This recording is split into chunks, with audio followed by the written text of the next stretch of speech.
Hello folks, I'm here at the Courthouse Wash Rock Art site right near Moab, Utah. And check this out, this is really incredible. And one of the most incredible things is, first of all, look at that view. I believe that's Courthouse Wash there.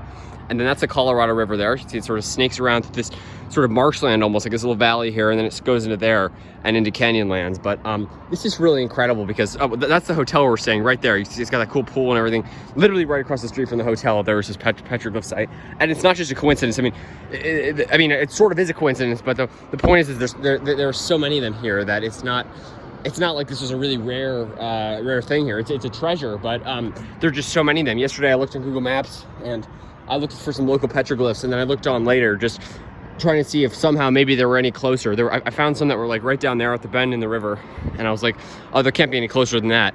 And sure enough, there's literally one right across the street, and there's a placard down there.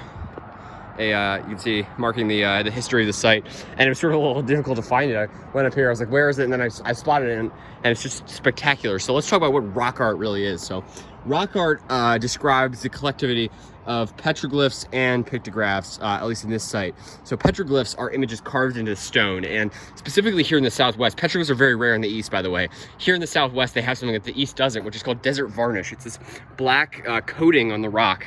So you can see you have this Navajo sandstone here, which erodes very quickly, and then you have this desert varnish on the rock, which sort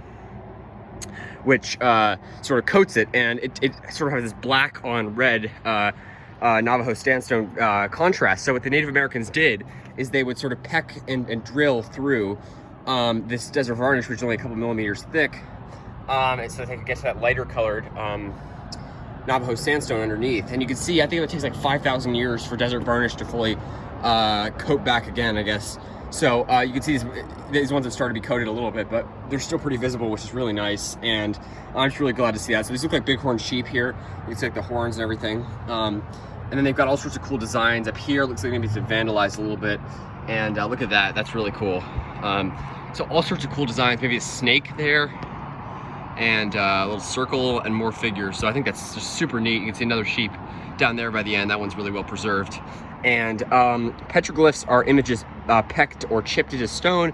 Pictographs are images painted onto stone. So let's talk about pictographs, which are fairly common in the Southwest, just like petroglyphs, but they're almost non-existent in the East. I mean, they're very rare. There's very few pictograph sites. So these are pictographs. These are images painted onto the stone. And these are all original Native American designs. They've not been restored or anything like that. But sadly, in I believe April 1980, as a sign was telling us, this site was vandalized, and they put white outlines around them. Someone put white outlines around the figures, which is just terrible. And then the Park Service cleaned them off, thankfully. But a lot of the original dye has been lost, sadly, I guess because of the vandalism, which is just awful. I mean, isn't that just terrible? It really just makes you sick hearing about things like that. This is an ancient site. This is a valuable archaeological site. Yeah, there are a lot of them, and they are fairly common, but they're still incredibly valuable resources to see back into these cultures that we really know so little about. And it's just horrible. So if you're here, the big point is don't at all damage the rock. And most of these damage, obviously this was very intentional, most of the damage happens accidentally, so don't even touch it. Even the petroglyphs, which aren't paint, just don't touch it, because you can even damage the rock just by touching it, and it can sort of erode, it can just sort of crumble with you touching it. And especially this, the dye is sensitive, so if you get your oils on it from your hand, it's in a sort of sheltered spot from the weather, but if you get the oils from your hand on it, that can damage the dyes and the paint used for the pictographs. And it can especially it erodes at the drawings, and we definitely don't want that. So this is a really cool site, and you can see all these figures. They're carrying like white shields, as described. Those are actually original. Thankfully all the white outlines of the figures were removed, but this is just a really, really cool site. It's been vandalized, like unfortunately most petroglyph sites, I would say, in the Southwest. You can see all these horrible carvings here, and there's more up there. Modern carvings is what I mean, modern vandalism, but thankfully parts of it looks like most of the original panels have been preserved. So that is really, really good to see. And it gives me hope that maybe this will be here for a while. And so yeah, if you're at one of these sites, don't even touch it. Just leave it alone and respect it, I guess, at a distance, or at least just not while touching it. Again, I'm someone who loves them, but I want to do what's in the best interest of these archaeological sites. So that would be, keeping a little bit of a, just don't touch it, and be respectful of the people that built this thousands of years ago. It looks like there's another petroglyph here. Almost looks like a turtle right there, like a head of a turtle almost.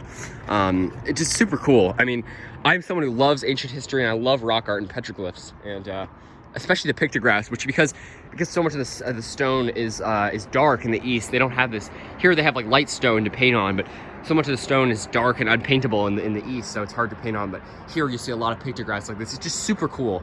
And you see, like, I don't know if these are gods or, I mean, with that sort of like crescent head and the shield. I mean, that's just super duper neat. It really, really cool.